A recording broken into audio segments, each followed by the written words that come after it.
মোহাম্মদ সাল্লাল্লাহু আলাইহি সাল্লাম, আপনি আপনার প্রতিপালককে ডাকুন বিনয়ী হয়ে, ভয় ভীতি নিয়ে। বিনয়ী হয়ে, ভয় ভীতি নিয়ে আপনি আপনার প্রতিপালককে ডাকুন। দুনাল জাহরে মিনাল কওলে বিল গুদওয়ি ওয়াল আসাল, সরবে নয় নীরবে ডাকুন,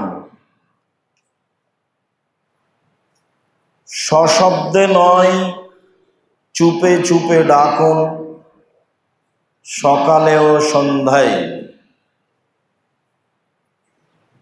ওয়ালা তাকুম মিনাল গাফিলিন, আর গাফেলদের অন্তর্ভুক্ত আপনি হবেন না। যারা আল্লাহকে ডাকে না তারা গাফেল।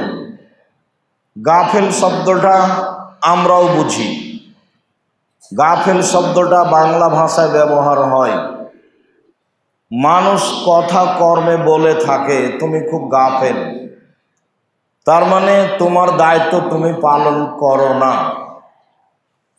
আল্লাহ তাআলা অত্র আয়াতে 1 নম্বরে আমাদের নবীকে বললেন, আপনি আপনার প্রতিপালককে ভয় ভীতি নিয়ে মনে মনে গোপনে নীরবে ডাকুন।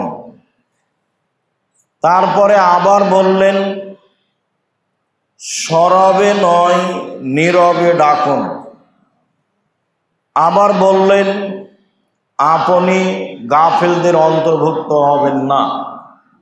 যারা আল্লাহকে নিয়মিত ডাকতে পারে না তারা গাফেল, সে তার লক্ষ্য উদ্দেশ্যে পৌঁছিতে পারবে না। আল্লাহকে বলেই লক্ষ্য উদ্দেশ্যে পৌঁছার মানুষকে চেষ্টা করতে হবে। লক্ষ্য উদ্দেশ্যে পৌঁছিতে হলে আল্লাহ যা বলেছেন, আল্লাহর নবী যা বলেছেন সেটাই করতে হবে। আল্লাহ তাআলা বলেন, ফাযকুরুনি আযকুরুকুম, পৃথিবীর মানুষ তোমরা আমাকে ডাকো, আমি তোমাদের ডাকব, আমি তোমাদের স্মরণে রাখব। ওয়াশকুরুনি ওয়ালা তাকফুরুন, যা দিয়েছি তার শুকরিয়া আদায় করো, আরো চাও দিব, কখনো অকৃতজ্ঞ হয়ো না। অকৃতজ্ঞর ফলাফল ভয়াবহ। আল্লাহ তাআলা বলেন, উযকুর রাব্বাকা কাসীরা, আপনি আপনার প্রতিপালককে বেশি বেশি ডাকুন।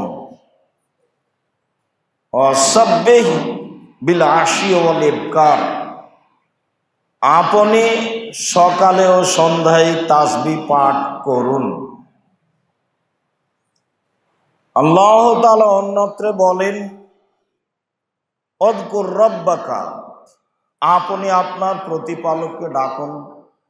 ওয়াসাব্বিহ বিহামদিক বিহামদি রাব্বিক, আপনি আপনার প্রতিপালকের প্রশংসা সহকারে তাসবিহ পাঠ করুন। কাবলা তুলুই শামস ওয়া কাবলাল গুরুব, সূর্য ডুবার পূর্বে, সূর্য ওঠার পূর্বে। একাধিক আয়াতে সকালে ও সন্ধ্যায় বোঝা যায়, কিছু আয়াতে বোঝা যায় সেইটা সূর্য ডুবার পূর্বে, সূর্য ওঠার পূর্বে। তাহলে যত জায়গায় আল্লাহ তাআলা সকালে ও সন্ধ্যায় আল্লাহকে ডাকার কথা বলেছেন, সব জায়গায় বিশেষভাবে ডাকার সময় সূর্য ডুবার পূর্বে, আসরের কিছুক্ষণ পর থেকে নিয়ে সূর্য ডুবা পর্যন্ত, আর সূর্য ওঠার পূর্বে ফজরের সালাতের পর থেকে নিয়ে সূর্য ওঠা পর্যন্ত। এই সময়গুলি আল্লাহকে বিশেষভাবে ডাকার সময় বলে আল্লাহ তাআলা উল্লেখ করেন। সম্মানিত মসজিদের মুসাল্লি, ডাকার বিষয়ে আল্লাহ তাআলা অনেক বলেছেন। আবু হুরায়রা রাদিয়াল্লাহু তাআলা আনহু বলেন, রাসূল সাল্লাল্লাহু আলাইহি সাল্লাম বলেছেন, লা ইয়াযকুরু কওমুন ইল্লা নাযালাত আলাইহিমুস সাকিনা ওয়া গাশিয়াতহুমুর রাহমা ওয়া হাফফাতুহুমুল মালায়েকা ওয়া যাকারাহুমুল্লাহু ফিমান ইনদাহু।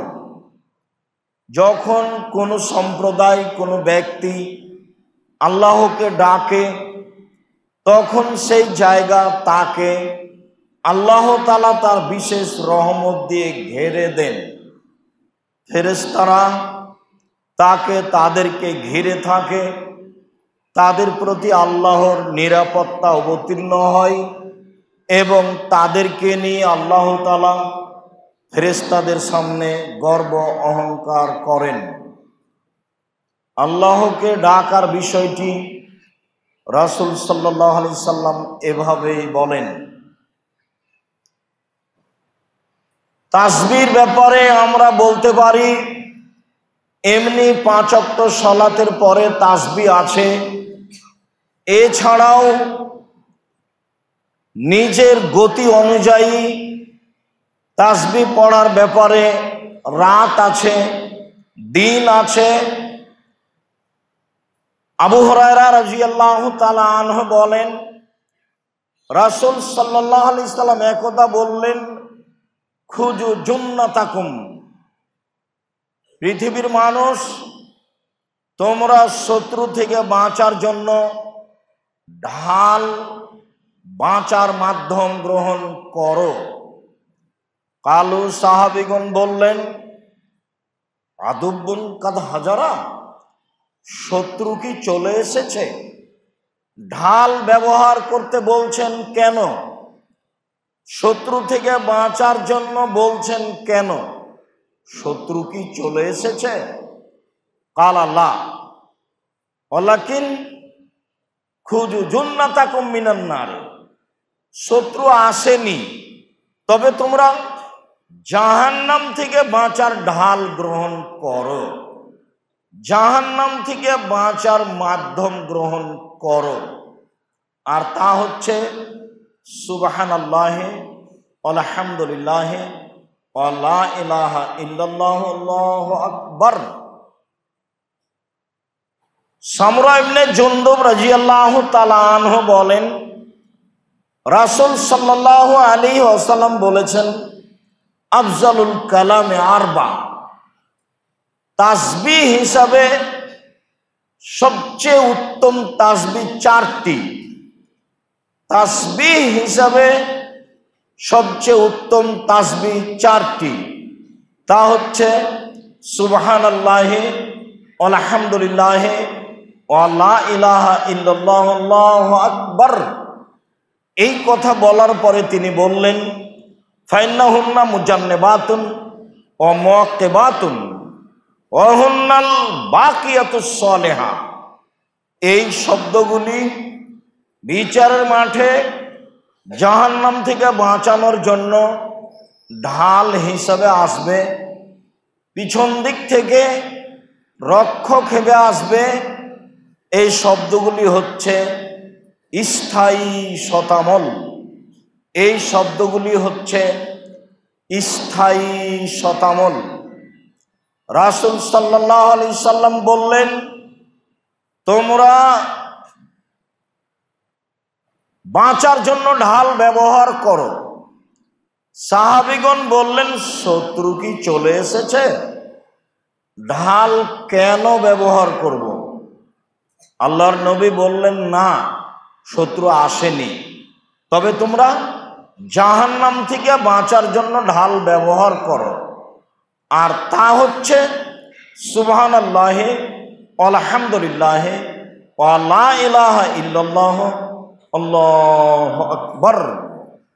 এগুলি হচ্ছে সামনের দিক থেকে বাঁচানোর জন্য ঢাল, এগুলি হচ্ছে পিছন দিক থেকে রক্ষার জন্য রক্ষক, মাধ্যম। এগুলি হচ্ছে স্থায়ী শতামল। এই কথা রাসূল সাল্লাল্লাহু আলাইহি সাল্লাম বলেন। তাসবিহ আবু হুরায়রা রাদিয়াল্লাহু তাআলা আনহু বলেন, রাসূল সাল্লাল্লাহু আলাইহি ওয়াসাল্লাম বলেছেন, কালেমাতানি, দুটি বাক্য, খাফিফাতানি আলাল লিসানে, উচ্চারণে হালকা, সাকিলাতানে ফিল মিজানে, দাঁড়ি পাল্লায় ভারী, হাবিবাতানে ইলার রহমানে, রহমানের নিকট প্রিয়, অতীব প্রিয়। তা হচ্ছে সুবহানাল্লাহি ওয়া বিহামদিহি, সুবহানাল্লাহিল আযীম।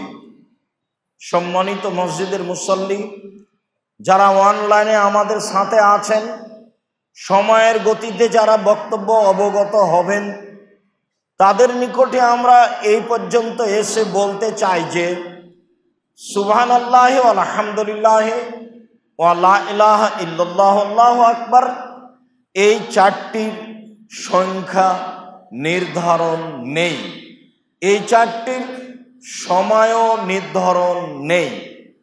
সুবহানাল্লাহি ওয়া বিহামদিহি, সুবহানাল্লাহিল আযীম, এই তাসবির সময় নির্ধারণ নেই, এই তাসবির সংখ্যা নির্ধারিত নয়।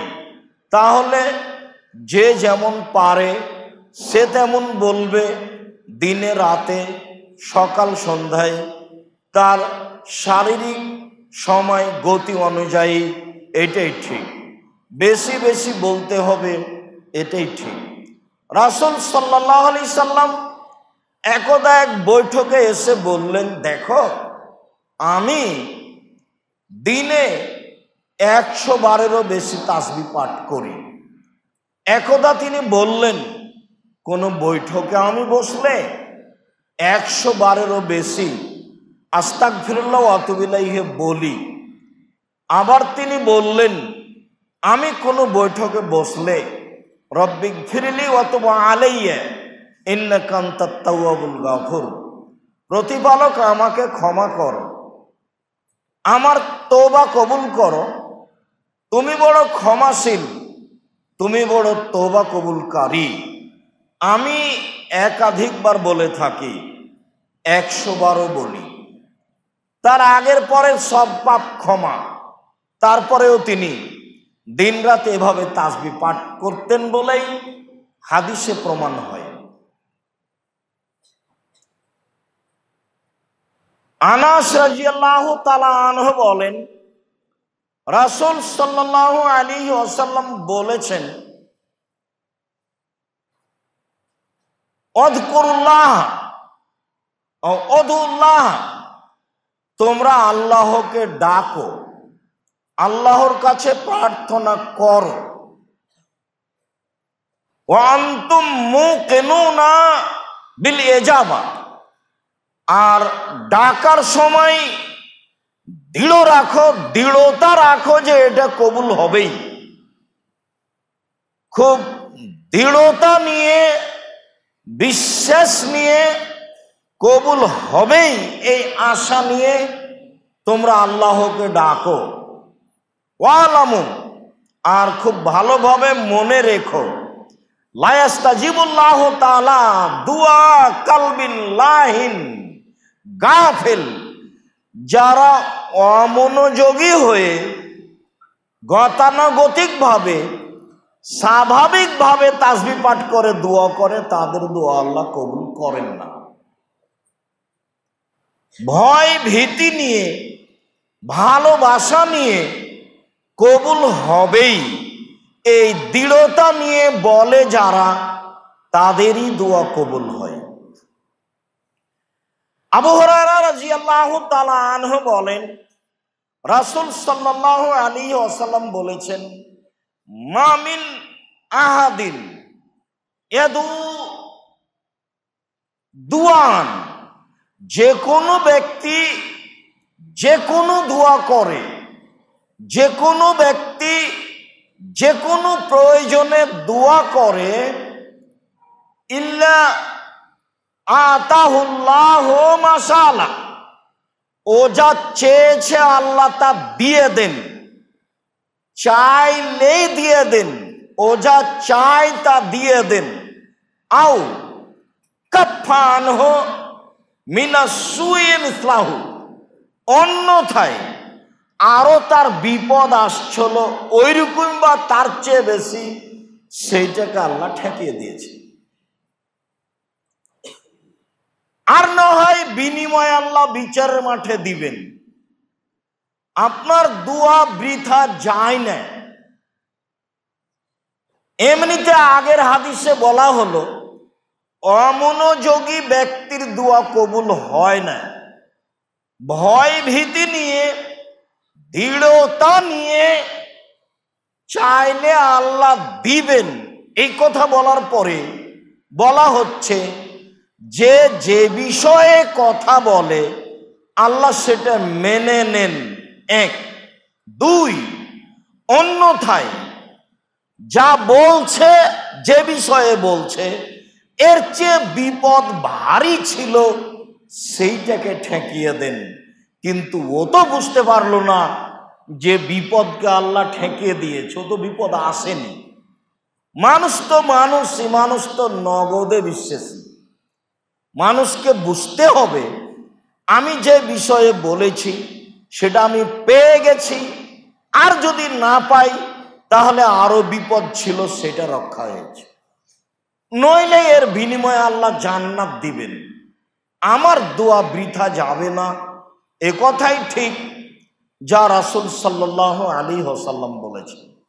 তবে দৃঢ়তা নিয়ে মানুষকে দোয়া প্রার্থনা করতে হবে।